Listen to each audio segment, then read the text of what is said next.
దేవుని ఘనమైన శ్రేష్టమైన పరిశుద్ధ నామమునకు మహిమాస్తుతి ప్రభావములు కలుగునుగాక.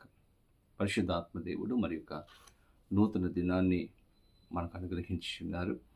ఒక శ్రేష్టమైన వాగ్దానము ద్వారా మనతో మాట్లాడాలని ఆశపడుతూ ఉన్నారు. ఈ సమయంలో ప్రభు సిద్ధపరిచిన వాగ్దానమును ప్రార్థనాపూర్వకముగా పొందుకుందాం. తలలో వంచండి. ప్రార్థన. పరిశుద్ధుడ నీకు వందనాలు, స్తోత్రాలు. ఉదయకాల సమయంలో మేమందరము తండ్రిని సన్నిధికి వచ్చి ఉండగా మాతో మీరు మాట్లాడి మమ్మల్ని దర్శించి మీరు ఆస్వాదించి నీ కృపలో భద్రపరచమని సహాయం చేయమని యేసు నామమున అడిగి వేడుకొనొచ్చు ఉన్నాను మా పరమ తండ్రి. ఆమేన్. ఈ దినం దేవుని వాగ్దానము చదువుకుందాం. బైబిల్ గ్రంథాలు తెరవండి.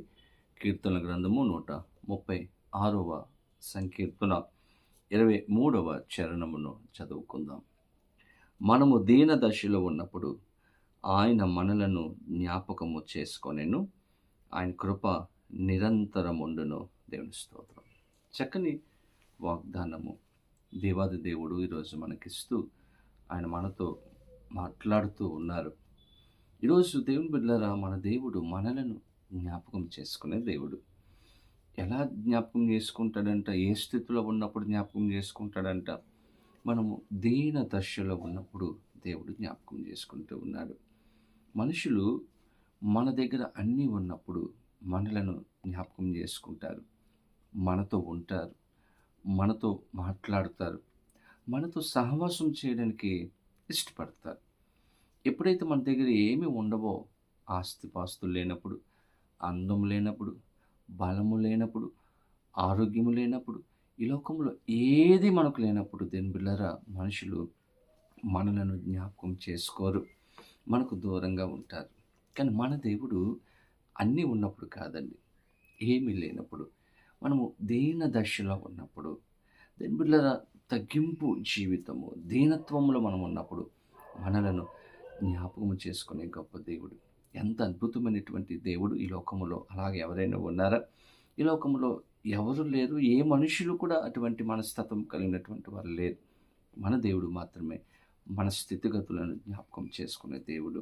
కాబట్టి ఈరోజు మనము ఏ యొక్క పరిస్థితులు గుండా మనం వెళుతున్నప్పటికీ కూడా మన ప్రతి సమస్యను, మన ప్రతి కష్టమును, మన ప్రతి బాధను, మన హృదయంలో ఉన్నటువంటి ప్రతి వేదనను జ్ఞాపకం చేసుకునే గొప్ప దేవుడిగా ఆయన ఉంచుకున్నాడు. అంత మాత్రమే కాదు, ఆయన జ్ఞాపకం చేసుకుని మనకు సహాయం చేసే దేవుడు, మనలను విడిపించి గొప్ప దేవుడిగా ఉంచి ఉన్నాడు. బైబిల్ గ్రంథంలో అనేక మందిని దేవుడు జ్ఞాపకం చేసుకున్నారు. వారి కష్టంలో ఉన్నప్పుడు, వారు ఇరుకులో ఉన్నప్పుడు, వారి ఇబ్బందులో ఉన్నప్పుడు దేవుడు వారిని జ్ఞాపకం చేసుకొని దేవుడు వారిని విడిపించాడండి. మనందరికీ తెలిసినటువంటి వ్యక్తి యోసేపు జీవితాన్ని మనం గమనిస్తే, యోసేపు గుంటలో ఉన్నప్పుడు దేవుడు మరి అతనిని జ్ఞాపకం చేసుకున్నాడు.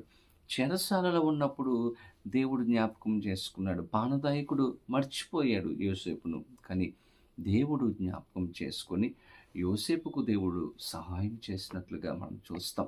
మనుషులందరూ కూడా మర్చిపోయారు. తన యొక్క అన్నలు మర్చిపోయారు, కుటుంబ సభ్యులు మర్చిపోయారు, మాకొక తమ్ముడు ఉన్నాడన్నటువంటి విషయాన్ని వారు మర్చిపోయారు. కానీ ఎవరు జ్ఞాపకం చేసుకున్నారండి? దేవుడు జ్ఞాపకం చేసుకున్నాడు. దేవుడు యోసేపుని విడిచిపెట్టలేదు.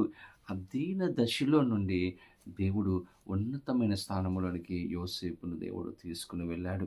అలాగే దావీదును కూడా దేవుడు జ్ఞాపకం చేసుకున్నాడు. ఎప్పుడు అంటే ఒక దీన దశలో దావీదు ఉన్నప్పుడు దేవుడు జ్ఞాపకం చేసుకొని దేవుని పిల్లలు ఒక ప్రత్యేకమైనటువంటి ఆశీర్వాదమును దావీదుకు దేవుడు ఇచ్చాడు. ఈరోజు మన యొక్క దీన స్థితిని కూడా జ్ఞాపకం చేసుకుంటూ ఉన్నారు.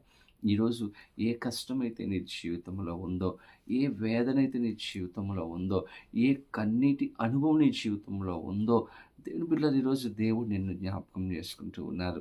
నిన్ను ఆ స్థితి నుండి బయటకు తీసుకురావాలని, ఆ యొక్క పరిస్థితి నుండి నిన్ను లేవనెత్తాలని దేవుడు ఆశపడుతూ ఉన్నారు. ఈరోజు ప్రభు దగ్గరకు రండి.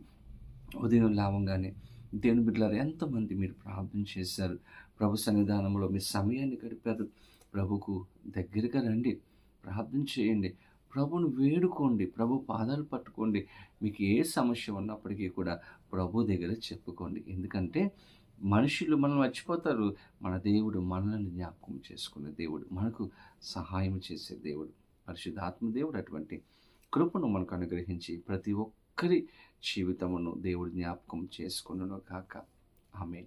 ప్రార్థన. పరిశుద్ధుడా నీకు వందనాలు, స్తోత్రాలు. ఉదయకాల సమయంలో మాకు ఇచ్చిన శ్రేష్టమైన అమూల్యమైన వాగ్దానమును బట్టి మీకు వందనాలు తండ్రి. ఈ వాగ్దానం మా జీవితంలో నెరవేర్చండి. మమ్మల్ని అందరినీ కూడా మీరు జ్ఞాపకం చేసుకోండి. మా కుటుంబమును జ్ఞాపకం చేసుకోండి. అయా ఉద్యోగాలను జ్ఞాపకం చేసుకోండి. వ్యాపారాలను జ్ఞాపకం చేసుకోండి. బిడ్డల యొక్క ఎడ్యుకేషన్ మీరు జ్ఞాపకం చేసుకోండి. ఏ కుటుంబాలలో అయితే ఆర్థిక సమస్యలతో బాధపడుతూ ఉన్నారో, కుటుంబ సమస్యలతో బాధపడుతూ ఉన్నారో వారిని మీరు జ్ఞాపకం చేసుకొని ప్రత్యేకమైన దీవెనలు దయచేయమని, అనుగ్రహించమని యేసు నామమున అడిగి వేడుకొనొచ్చు ఉన్నాము మా పరమ తండ్రి. ఆమేన్. తండ్రి, కుమార, పరిశుద్ధాత్మ త్రియేక దేవుని యొక్క దీవెన ఆశీర్వాదము సదాకాలము కలుగునుగాక. ఆమేన్. దేవుడు మిమ్మలను దీవించునుగాక. ఆమేన్.